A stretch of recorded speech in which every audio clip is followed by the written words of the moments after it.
જય શ્રી કૃષ્ણ. રાધે રાધે.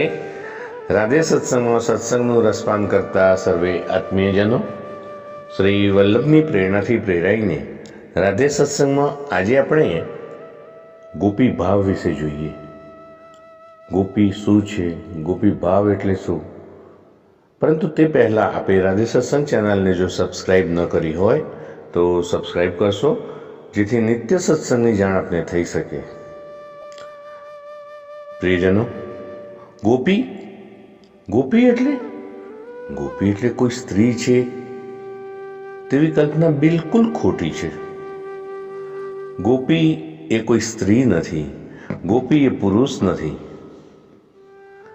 તો ગોપી એટલે જેના હૃદયમાં શ્રી કૃષ્ણનું સ્વરૂપ સ્થિર થયું છે, પરમાત્માના સ્વરૂપમાં જેને સ્ત્રીત્વ કે પુરુષત્વની વિસ્મૃતિ થઈ ગઈ છે, એટલે કે જેનો દેહાધ્યાસ હું શરીર છું તેવો ભાવ જ છૂટી ગયો છે, તેને ગોપી કહે છે.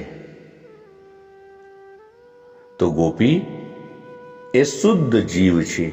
ગોપી એ તો હૃદયનો શુદ્ધ ભાવ છે. ગોપી નામની કોઈ સ્ત્રી નથી.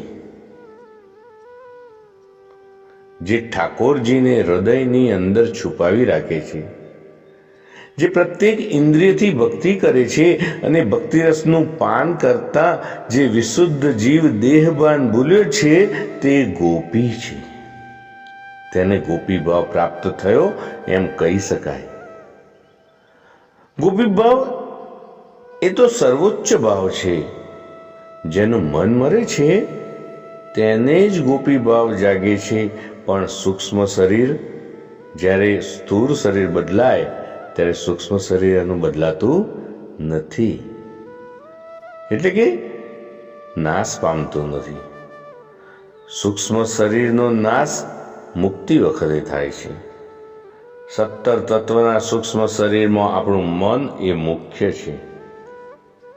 પ્રિયજનો, તો આ મન છે તેને મર્યા પછી જ ગોપી ભાવ જાગે છે. ગોપી તેને કહે છે જેના મનમાં શ્રી કૃષ્ણ એટલે કે ઈશ્વર, ઠાકોરજી એના સિવાય બીજું કંઈ છે જ નહીં. આ પ્રમાણે ગોપી એ કોઈ સ્ત્રી નથી, ગોપી એ કોઈ પુરુષ નથી.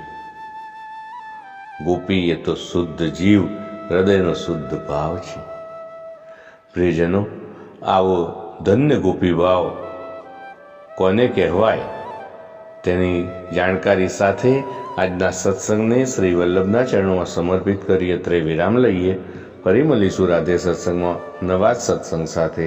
શ્રી વલ્લભાધીશ કી જય. જય શ્રી કૃષ્ણ. રાધે રાધે.